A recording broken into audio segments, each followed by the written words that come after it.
যেই আসিয়া কিয়ামতের দিন রাসূলের স্ত্রী রূপে জান্নাতে থাকবেন।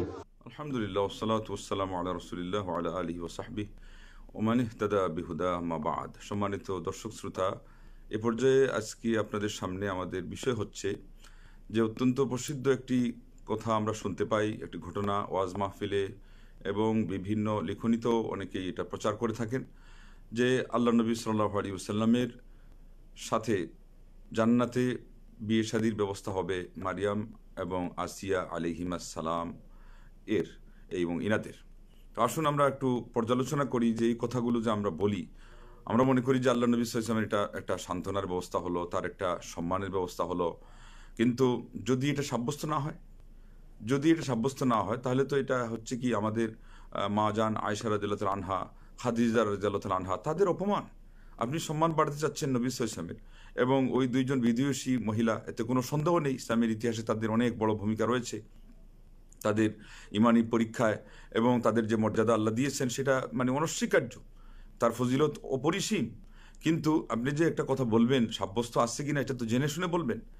তো দেখুন, আমরা আজকে আপনাদের সামনে দুইটা বর্ণনা নিয়ে এসেছি। একটা হলো যে ইবনে আব্বাস রাদিয়াল্লাহু আনহু আসছে যে আল্লাহ নবী সাল্লাল্লাহু আলাইহি ওয়াসাল্লাম একদিন খাদিজা রাদিয়াল্লাহু আনহার কাছে আসলেন এবং বললেন যে যদি তোমার সতীনদের সাথে সাক্ষাৎ হয় তাহলে তুমি তাদেরকে আমার সালাম বলবা। তো তিনি বললেন যে আপনি কি আমার সাথে আরো, আমার পরেও কি আরো কারোর সাথে আপনার বিয়ে হয়েছিল? তখন তিনি বললেন যে না, তবে ওয়ালাকিন্নাল্লাহ যাওয়াজানি মারইয়ামা বিনতি ইমরান ও আসিয়া ইমরাত ফিরআউন ও কুলথুম উখতি মূসা। তো যাই হোক, উখতু মূসা, তো যাই হোক, অথবা হ্যাঁ উখতা মূসা দুইটাই হতে পারে, আরবি গ্রামাটিক হিসাবে আর কি এটার একটা জটিলতা ছিল। তো যাই হোক, এখানে তিনজনের নাম আসলো, আপনারা দেখতে পেলেন। একজন হলেন মারিয়াম, আরেকজন আসিয়া, আরেকজন হলেন কুলসুম, তাকে বলা হচ্ছে মুসা আলাইহিস সালামের বোন। কিন্তু এই বর্ণনাটির অবস্থা আমরা যদি একটু পর্যালোচনা করে দেখতে পাই, এটা আসছে ইবনে আসাকির, হাফিজ ইবনে আসাকির তার তারিখে দামেস্কের মধ্যে নিয়ে আসছেন 70তম খণ্ডের 118 পৃষ্ঠায়, এবং তিনি এটার সনদ এগুলো সব বলেছেন, অনেক লম্বা সনদ, সেখানে আমরা আর যাচ্ছি না। কিন্তু শেষ কথা যেটা হচ্ছে এটা হলো ওয়াহাদা ইসনাদুন মুনকারুন। মুহাদ্দিসগণ বলছেন এই সনদটা হলো একেবারেই অপরিচিত। একটা তো হলো দুর্বল বলা হয়, আরেকটা হলো একেবারেই অপরিচিত, আরেকটা হলো অগ্রাহ্য, অগ্রহণযোগ্য, মানে পরিত্যক্ত। এই হলো তার শেষ রেজাল্ট আর কি। তারপর আরেকটা হাদিস আসছে যে আল্লাহ নবী সাল্লাল্লাহু আলাইহি ওয়াসাল্লাম দাখালা আলাইয়া রাসূলুল্লাহ সাল্লাল্লাহু আলাইহি ওয়াসাল্লাম মাসরুরান, আয়েশা রাদিয়াল্লাহু আনহা বলছেন যে তিনি আল্লাহ নবী সাল্লাল্লাহু আলাইহি ওয়াসাল্লাম আমার কাছে আসলেন আনন্দিত অবস্থায়, আনন্দ চিত্তে। তো এবং বললেন যে হে আয়েশা, ইন্নাল্লাহ কাদ আযজা ওয়া জাল যাওয়াজানি মারিয়াম বিনতি ইমরান ও আসিয়া বিনতি মুজাহিম ফিল জান্নাহ। আমার সাথে আল্লাহ রাব্বুল আলামিন মারিয়াম এবং সেই আসিয়ার বিয়ে করে দিয়েছেন জান্নাতে, মানে জান্নাতে ব্যবস্থা করে দিয়েছেন। তো তিনি বললেন যে, আমি বললাম তাইলে তো বীর রাফা ইউল বানিন ইয়া রাসূলুল্লাহ, এটা যেন সুখের হয় এবং সন্তান সন্ততির হয়। এটা আরব সমাজে একটা দোয়ার কথা ছিল আগে, যে বিয়ে শাদীর সময় তারা এই কথা বলতেন। পরে এটা রহিত হয়ে গেছে, এই শব্দ আমরা বলি না, হাদিসে দোয়ার শেষে বলতে হবে। তো যাই হোক, এটা আসছে ইবনু সুন্নিতে আমল ইয়ৌম ওয়াল লাইলার মধ্যে নিয়ে আসছেন উনি, দ্বিতীয় খণ্ডের 683 পৃষ্ঠায়। কিন্তু এবং মুসনাদুল ফিরদাউসে এর মধ্যে 8620 এই সিরিয়ালে এটা আসছে, ইবনু সুন্নি এটা নিয়ে আসছেন, ইবনু সুন্নিও নিয়ে আসছেন, এবং মুসনাদে ফিরদাউসের মধ্যেও আসছে। কিন্তু সনদ এটা তারপরে শেষে তারা কি বলছেন, ইসনাদুন দাঈফুন ফি তাদলিস আবি ইসহাক আস-সুবাইঈ। এই সনদটাও হলো একেবারেই দুর্বল। এখানে আবু ইসহাক আস-সুবাইঈ নামক একজন বর্ণনাকারী আছেন, তিনি তাদলিস করতেন, মানে তার শিক্ষকের কথা তিনি গোপন করে ধামাচাপা দিয়ে তিনি হাদিস বর্ণনা করতেন। এটা হলো হাদিসের একটা পরিভাষা। মোট কথা, এটার মাধ্যমে হাদিস কি হয়ে যায়, হাদিস দুর্বল হয়ে যায়। তো যাই হোক, এইভাবে করে আলেমগঞ্জ যেটা বললেন, আপনার হাফিজ ইবনে হাজার আসকালানী রাহিমাহুল্লাহ তারও একটা মন্তব্য সেখানে নিয়ে আসা হয়েছে। সব মিলে তারা বলেছেন ফালা ইউকবালু হাদিসহু ইল্লা ইযা সাররাহা বিত-তাহদীস, যতক্ষণ পর্যন্ত সে সুস্পষ্টভাবে অমুক আমাকে বলেছেন, ওনার কাছ থেকে বর্ণনা আমি শুনেছি, উনি আমাকে হাদিস শুনিয়েছেন, এইভাবে শব্দ না বলবে ততক্ষণ পর্যন্ত তার বর্ণনা গ্রহণই করা যাবে না। তো এই হলো অবস্থা। এইভাবে আরও একাধিক বর্ণনা কিন্তু আসছে। আমাদের এখানে বেশি সময় লম্বা করে কোনো প্রয়োজন নেই, যেহেতু শেষ রেজাল্ট যেটা সেটা হলো যে অগ্রহণযোগ্য, এটা মানে ভিত্তিহীন।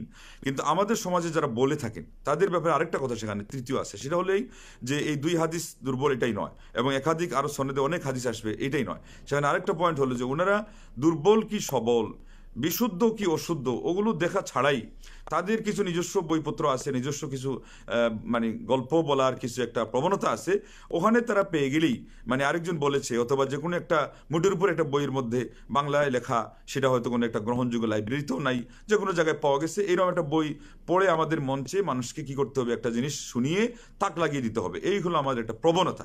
তো সেই জন্যে এগুলোর থেকে আমাদেরকে অত্যন্ত সজাগ দৃষ্টি থাকতে হবে, যে যেন তেন প্রকারণে আমাদেরকে যে কোনো একটা কথা বলে দিবে। আর এত বড় একটা মানে গুরুত্বপূর্ণ একটা কথা যে আল্লাহ নবী সাল্লাল্লাহু আলাইহি ওয়াসাল্লামের মানে বিয়ে শাদী হয়ে যাওয়া, আমাদের মাদেরকে বাদ দিয়ে আরো কারোর সাথে বিয়ে শাদী হয়ে যাওয়া, এটা সাব্যস্ত না হলে আমরা কেমনে বলতে পারি? আমার পিতার সম্পর্কে আমি কি বলতে পারবো যে একটা জিনিস হয় নাই, আমি হ্যাঁ বলে দিব? তার সম্মান বাড়ার যদি সেখানে প্রসঙ্গ থাকেও যে ইয়া বড় একটা ফ্যামিলিতে উনি বিয়ে করে ফেলেছেন, দিনের দিক থেকে এটা সম্মানী, কিন্তু আসলে উনি করেন নাই, এটা কি আপনার বাপ গ্রহণ করবে? এটা শুনলে কি আপনাকে ক্ষমা দিবে, ক্ষমা সুন্দর দৃষ্টিতে দেখবে? কশিনকালেও নয়। ততএব এই যে মিথ্যাচারিতা, এটার যে একটা প্রবণতা আমাদের সমাজে দেখা দিয়েছে, এটা অত্যন্ত জঘন্য অপরাধ। এর থেকে আমাদের সবাইকে সতর্ক থাকতে হবে, যারা কথা বলি তাদেরকেও, এমনকি যারা আমরা শুনি আমাদেরকেও কিছু একটু পর্যালোচনার দৃষ্টিভঙ্গি নিয়ে শুনতে হবে। বিশেষ করে এগুলো শেয়ার করতে গেলে আমাদেরকে এইসব যাচ পড়তাল ছাড়া শেয়ার করার থেকে অবশ্যই বিরত থাকতে হবে, কেননা আপনি যেটা প্রচার করবেন এর কিন্তু একটা মিথ্যা কথা প্রচারের গুনাহ আপনার ঘাড়েও চড়ে যাবে। কারণ আল্লাহ নবী সাল্লাল্লাহু আলাইহি ওয়াসাল্লাম সম্পর্কে আপনি কিন্তু শেষ পর্যন্ত বলছেন কথা একটা দাম্পত্য জীবনের সাথে সম্পৃক্ত, কিন্তু বিষয়টি হলো আমার নবী সাল্লাল্লাহু আলাইহি ওয়াসাল্লামের নামে তার দিকে সম্বন্ধিত, অতএব এটার লাগাম থাকা দরকার, এটার অত্যন্ত গুরুত্ব রয়েছে, স্পর্শকাতরতা রয়েছে। এটা না জেনে বললে আপনার ঠিকানা জাহান্নামে বানিয়ে নেওয়ার কথা আল্লাহ নবী সাল্লাল্লাহু আলাইহি ওয়াসাল্লাম নিজেই বলেছেন বুখারী মুসলিম সহ আরো বিভিন্ন কিতাবে। এবং মিথ্যা রূপ করাকে আল্লাহ নবী সাল্লাল্লাহু আলাইহি ওয়াসাল্লাম বলছেন যে সে মিথ্যাবাদী হওয়া। তথেব এই মিথ্যাবাদী হওয়ার থেকে, জাহান্নামের ঠিকানা বানানোর থেকে আমাদের কি বাসা, আমাদের কি উচিত নয়? ধর্মীয় ক্ষেত্রে আপনি একটা খালি চমকপ্রদ একটা কথা বলতে পারলেই আপনার দুনিয়া যদি সবাই আমার পক্ষে এসে যায়, সবাই আমার জন্য জয় জয়কার বলে, সাবাস বলে, আমার কি আসবে আর কি যাবে? আমি যদি ঠিকানায় জাহান্নামে বানিয়ে নিই, আমি যদি আল্লাহ নবী সাল্লাল্লাহু আলাইহি ওয়াসাল্লামের বাচনিক, আমি যদি মিথ্যাবাদী আখ্যায়িত হয়ে যাই, এই কথাগুলো আমাদেরকে সাবধানে বলা দরকার। আল্লাহ পাক আমাদের সবাইকে ইলম শেখার জন্য আগে তৌফিক দান করেন, একটু গবেষণা করে, একটু যাচাই করে, একটু যেন আমরা দেখে শুনে একটা কথা বলি। এত মূল্যায়ন করছে মানুষ আজকাল আমাদেরকে, আল্লাহু আকবার, তারা কত গুরুত্ব সহকারে আলেমদের কথাকে তারা শোনার জন্যে তারা আয়োজন করছে, এবং তাদের সেই আয়োজনের মধ্যে কত শ্রম দিচ্ছে, কত অর্থ ব্যয় করছে। আর যদি আমরা তাদেরকে এই ধরনের বিভ্রান্তির দিকে ঠেলে দেই, এটার জন্য কিন্তু জবাবদেহিতা কিয়ামতের দিন তো সহজ হবে না, অত্যন্ত কঠিন হবে। আল্লাহ নবী সাল্লাল্লাহু বুখারীতে বলছেন যে লাইসা কাযিবুন আলাইয়া কাযিবিন আলা বাদিকুম অথবা আহাদিকুম, আমার উপর মিথ্যারোপ করা এটা তোমাদের যে কেউ একজন আরেকজনের উপর মিথ্যারোপ করার মতো নয়। মান কাযাবা আলাইয়া অথবা মান আলাইয়া ক্বালা আলাইয়া কাযিবান, যে ব্যক্তি আমার নামে মিথ্যা বললো, মিথ্যারোপ করলো, ফালিয়াতাবাওয়া মাকআদাহু মিনান নার, সেজন্য তার ঠিকানা বানিয়ে নে জাহান্নাম। ইন্না লিল্লাহি ওয়া ইন্না ইলাইহি রাজিউন। তারপরে আপনার মানুষ যখন এটা বেশি বেশি শুনে, আমাদের কথাই তো বলে না যে আপনার একটা মিথ্যাকে 10 বার বললে কি হয়ে যায়, সত্য হয়ে যায়, আর 7 নকলে আসল খাস্তা হয়ে যায়। এরপরে যখন মানুষ সঠিক কথাটা বলে, এই সঠিক কথার দেখা যায় আর কি নেই, গ্রহণযোগ্যতাই নেই। এটা কত বড় তার একটা মানে কুপ্রভাব বিভিন্ন দিক থেকে। সত্য কথাটা শেষ পর্যন্ত বাধাগ্রস্ত হচ্ছে, মিথ্যাটাই বাজার পেয়ে যাচ্ছে, জয় জয়কার পেয়ে যাচ্ছে। এবং আল্লাহ নবী সাল্লাল্লাহু আলাইহি ওয়াসাল্লামের উপরে এই মিথ্যার যে অপবাদ ছুড়ে মারা, সেটার কারণে যে কত মানুষ ঠিকানা জাহান্নামে বানিয়ে নিচ্ছে, এগুলোকে আমাদের একটু হিসাব করার প্রয়োজন নাই? আসুন, এখন যে মুহূর্ত দেখা দিয়েছে অত্যন্ত স্পর্শকাতর বিষয়, ইসলামে মুসলমানদের বড় বড় এজেন্ডাগুলো নিয়ে আজকে আমরা মৌলিক বিষয়ের সমাধান ঠিকমতো করতে পারছি না, নিতে পারছি না, একবার একটা বলছি আবার আরেকটা বলছি। এবং এই পরিস্থিতি কিন্তু এখন প্রায় সব স্কলাররা যে কথাগুলো বলছেন তাতে মনে হচ্ছে বাতিলের প্রতিবাদে, এবং শিরিক শুধু নয়, শিরিকের যে জিনিসটি বাহন হতে পারে মাধ্যম, সেটার ক্ষেত্রেও সবাই মাশাআল্লাহ বলিষ্ঠ কণ্ঠস্বর হচ্ছেন। ঠিক তদ্রূপ আপনার দিনের যে দিন প্রতিষ্ঠা এবং দিন প্রচারের যে সঠিক চিত্র, এবার কিন্তু সবাই ঠিকই কথা বলছেন যে ভাঙচুর করা আমাদের দায়িত্ব না, এটা হলো সরকারের দায়িত্ব। এর অর্থ কি দাঁড়ালো? এই যে দিন কায়েম নিয়ে যে ধোঁয়ার তোলা হলো সমাজের মধ্যে, এবং অনেকটা হলেও কাছাকাছি, এবং যারা সহমত হয়ে গেছিলেন সমমনা, তাদের মধ্যে যে একটা বিভ্রান্তি ছড়ালো, এই কারা ছড়িয়েছে, কারা এই সমস্ত কাজ করে ইসলামের বিপরীত, এদেরকেও ভালো করে কি করতে হবে, এই সময় এসেছে চিহ্নিত করা, এবং এদের মুখ বাক রুদ্ধ করা, এবং সঠিকভাবে কথা বলার জন্য তাদেরকেও কিছু নসিহত খয়রাত করা।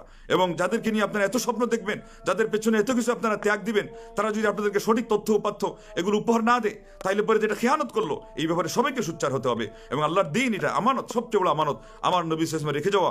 আমরা সবাই কিন্তু যার যার অবস্থান থেকে আমরা এক একজন রিপ্রেজেন্টেটিভ, আমাদের সেই দায়িত্ব আদায় করতে হবে। তা না হলে কুল্লুকুম মাসউলুন আন রাইয়াতিহি, প্রত্যেকেই যার যার দায়িত্ব সম্পর্কে কিয়ামতের দিন জিজ্ঞাসিত হতে হবে। এই কথা মনে করে আমাদের কাজ করতে হবে। আল্লাহ পাক আমাদের সবাইকে তৌফিক দান করুন, আমিন। ওয়া আখিরু দাওয়ানা আলহামদুলিল্লাহি রাব্বিল আলামিন। ওয়াসসালামু আলাইকুম ওয়া রাহমাতুল্লাহি ওয়া বারাকাতুহু।